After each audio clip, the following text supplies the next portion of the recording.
हरे कृष्णा। आज हम बात करने वाले हैं तुला राशि के दर्शकों के लिए कि आपके ठीक व्यय भाव के स्वामी अर्थात 12वें भाव के स्वामी स्वक्षेत्री होने जा रहे हैं, स्वराशि होने जा रहे हैं, अपने ही राशि के अंतर्गत प्रवेश करने वाले हैं 23 सितंबर से लेकर और 10 अक्टूबर 2024। यहाँ पर 12वें भाव पर बुध महाराज का प्रभाव आपके जीवन पर क्या होगा, इस बात की चर्चा करेंगे। इस समय के बीच में एक एक पॉइंट आपको विस्तार पूर्वक से समझाएंगे कि क्या अच्छा क्या बुरा, सच ही सच आपको बताने का यहाँ पर हम पूर्ण तरीके से प्रयास करेंगे। नमस्कार, मैं ज्योतिष आचार्य शिवराज शास्त्री आप लोगों का हार्दिक स्वागत कर रहा हूँ। बुध क्या है? बुध वाणी है, बुध वाणी के कारक हैं, बुध ज्ञान के कारक हैं, बुध बुद्धि के कारक हैं, बुध ही हमारे कहीं ना कहीं व्यापार के कारक है, बुध ही हमारी त्वचा के कारक हैं, बुध ही सौंदर्य के कारक हैं, बुध ही विद्या के कारक हैं।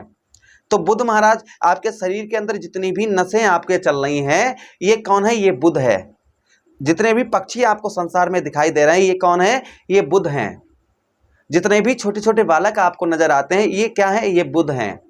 तो चलिए वीडियो के अंत में बुध महाराज को प्रसन्न करने, क्योंकि बुध महाराज के साथ में यहाँ पर केतु महाराज भी आपके व्यय भाव पर रहेंगे, साथ ही साथ में सूर्यदेव भगवान भी रहेंगे। दोनों विस्फोटक ग्रह आपके 12वें भाव पर रहेंगे। यहाँ पर बुध भी, क्योंकि ज्योतिष में साफ साफ कहा गया कि बुध एक ऐसे ग्रह हैं, अच्छे ग्रह के साथ होते हैं तो अच्छा फल देते हैं और किसी अशुभ ग्रह के साथ होते हैं तो अशुभ प्रभाव डालते हैं। तो यहाँ पर केतु के साथ, केतु अशुभ प्रवृत्ति के ग्रह हैं, लेकिन सूर्य जो है कहीं ना कहीं उत्तम ग्रह, अच्छे ग्रह हैं। तो सूर्य के साथ, यहाँ पर सूर्य के साथ भी बुध हैं और केतु के साथ भी बुध हैं। तो यहाँ पर प्रभाव कहीं ना कहीं बुध का क्या आपके जीवन पर होगा, क्या प्रभाव आपके जीवन पर बुध महाराज डालेंगे, इसी बात की हम विस्तार पूर्वक अच्छी तरीके से चर्चा करेंगे। नमस्कार, मैं ज्योतिष आचार्य शिवराज शास्त्री गौ सेवा ज्योतिष चैनल पर आप लोगों का हार्दिक स्वागत कर रहा हूं। ये प्रोग्राम आपके लगन पर आधारित है, आपके चंद्र राशि पर आधारित है। अगर आप अपनी कुंडली का परामर्श विश्लेषण विस्तार पूर्वक अच्छी तरीके से अनलिमिटेड समय के साथ में करवाना चाहते हैं तो हमारे दिए गए नंबर पर आप संपर्क करके अपनी कुंडली का परामर्श विश्लेषण विस्तार पूर्वक अच्छी तरीके से अनलिमिटेड समय के साथ में करवा सकते हैं। चलिए प्रोग्राम को प्रारंभ करते हैं और समझने का प्रयास करते हैं कि बुध महाराज का आपके ठीक 12वें भाव पर प्रभाव क्या रहेगा। अच्छा, अगर आप श्रीमद् भागवत कथा एवं भजन संध्या, सुंदरकांड या नवग्रह शांति यज्ञ या किसी तरीके की पूजा पाठ या कोई भी शुभ कार्य के लिए हमें बुलाना चाहते हैं तो आप हमें अवगत कर सकते हैं। हमारे नंबर पर संपर्क करके आप जो है हमें अपने यहाँ पर बुला सकते हैं।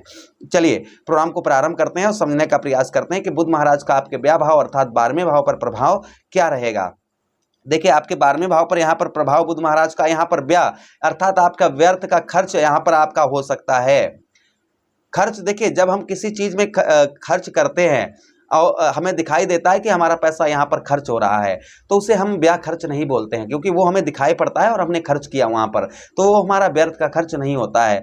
व्यर्थ का खर्च क्या होता है? जो हमें दिखाई नहीं देता है और हमारा पैसा हमारे यहाँ से चला जाता है, हमें पता ही नहीं लगा हमारा पैसा कहाँ चला गया, तो उसे हम कहते हैं व्यय खर्च, यानी कि व्यर्थ का खर्च। तो ऐसे खर्च से थोड़ा सावधान रहें। ऐसे लोगों के, जैसे फ्रॉड लोग होते हैं ना, उनके चक्कर में पड़ जाते हैं, हमारा पैसा पता नहीं कहाँ चला जाता है। तो इस चीज़ का आपको ध्यान रखना है कि किसी भी तरीके के फ्रॉड व्यक्तियों के पास में साथ में आप जो है कोई भी डील ना करें। फ्रॉड व्यक्तियों से, यानी कि जो लोग किसी पर अगर शंका हो तो ऐसे लोगों के झांसे में आप जो है इस बीच में ना आए तो आपके लिए अच्छा रहेगा। अच्छा, उसी के साथ ही साथ में आप जो है यहाँ पर 12वें भाव पर बुध रहेंगे तो यहाँ पर आप जो है थोड़ी ट्रेवलिंग यात्रा भी यहाँ पर कम करें, यानी कि व्यर्थ की यात्राएं वगैरह आप जो है ना करें तो आपके लिए अच्छा रहेगा। जितनी हो सके उतनी यात्राएं टालें, जितना हो सके उतना खर्च पर नियंत्रण बनाकर रखें इस बीच में। फिलहाल में यहाँ पर आपका ठीक है।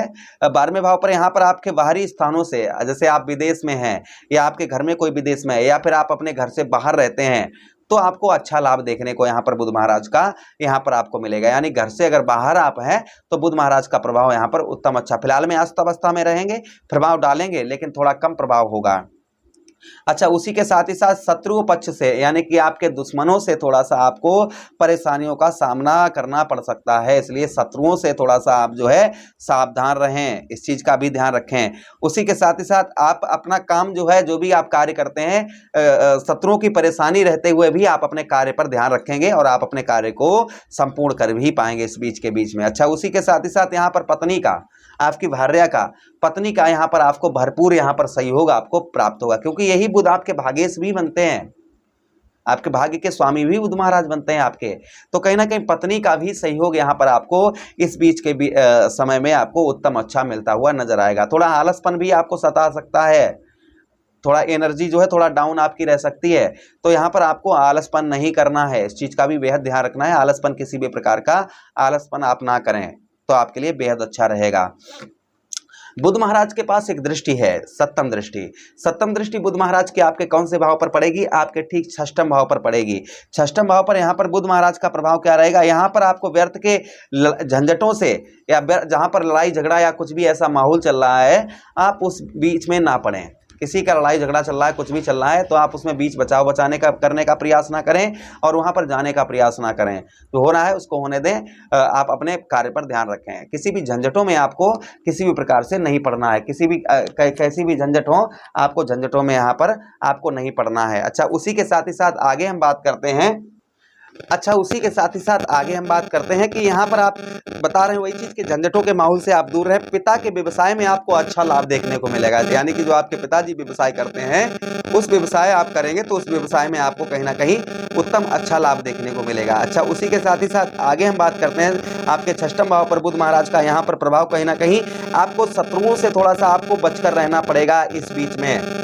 और ओवर स्पीड वगैरह आप वाहन चलाते हैं, तेज गति में आप वाहन वगैरह चलाते हैं, तो आपको सावधान, तेज गति में वाहन वगैरह ना चलाएं। जितना हो सके उतनी व्यर्थ की यात्राएं ना करें, यानी कि व्यर्थ की यात्रा, खाली मूली घूमना, खाली मूली इधर उधर जाना, तो जो है खाली की मूली की व्यर्थ की यात्राएं ज्यादा ना करें तो अच्छा रहेगा। षष्ठम भाव पर यहाँ पर आपका षष्ठम भाव ये हमारा प्राइवेट सेक्टर का जॉब होता है, मतलब जॉब का होता है। जो हम भाई जो कार्य करते हैं, यानी नौकरी करते हैं कहीं प्राइवेट कहीं जगह पर, तो उसका भी हमारा षष्ठम भाव ही होता है। यहाँ पर बुध की नीच दृष्टि पड़ेगी, बुध की नहीं सूर्य की भी पड़ेगी, केतु की भी पड़ेगी। तो इस बीच में आपको उच्च अधिकारी, जो आपके उच्च अधिकारी हैं, उच्च अधिकारियों से आपको इस बीच में संबंध जो है वह आपको मधुर बनाकर रखने होंगे। अच्छे संबंध आपको उच्च अधिकारियों से आपको बनाकर रखने होंगे। अच्छा, उसी के साथ ही साथ आगे हम बात करते हैं कि बुध महाराज को प्रसन्न करने के लिए, अर्थात जो है बुध महाराज को अगर हम अशुभ प्रभाव बुध महाराज का और केतु महाराज का हमारे ऊपर ना पड़े तो उसके लिए हम क्या करें? तो देखिए, इसके लिए एक ही उपाय है कि गजानन भगवान, केतु और बुध आपस में मित्र हैं और दोनों ग्रह इशारा करते हैं गजानन भगवान की ओर, कि जब हम गजानन भगवान की आराधना करते हैं तो हमें केतु का और बुध महाराज का अशुभ प्रभाव नहीं देखने को मिलता है। तो इस बीच के बीच जो समय रहे 23 सितंबर से लेकर 10 अक्टूबर तक, तो हमें गजानन भगवान की आराधना करनी चाहिए। गजानन भगवान पर दुर्वा आदि चढ़ाना चाहिए, मोदक चढ़ाने चाहिए, और साथ ही साथ में आप जो है गणेश जी पर हरा नारियल चढ़ाएं बुधवार के दिन। ये करने से कहीं ना कहीं बुध महाराज का अशुभ प्रभाव आपके ऊपर नहीं देखा जाएगा।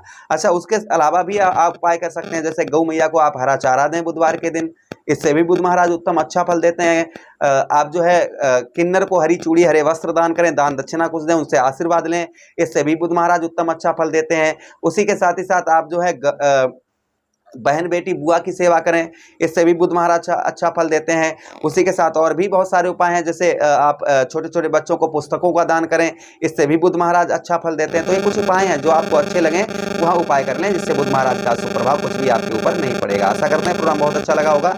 मिलते हैं किसी अन्य प्रोग्राम में, तब तक आप लोगों से आज्ञा चाहेंगे। वीडियो को लाइक कर दें, चैनल को सब्सक्राइब कर दें, ये वीडियो अपने मित्रों के पास भी शेयर कर दें। हरे कृष्णा, राधे कृष्णा।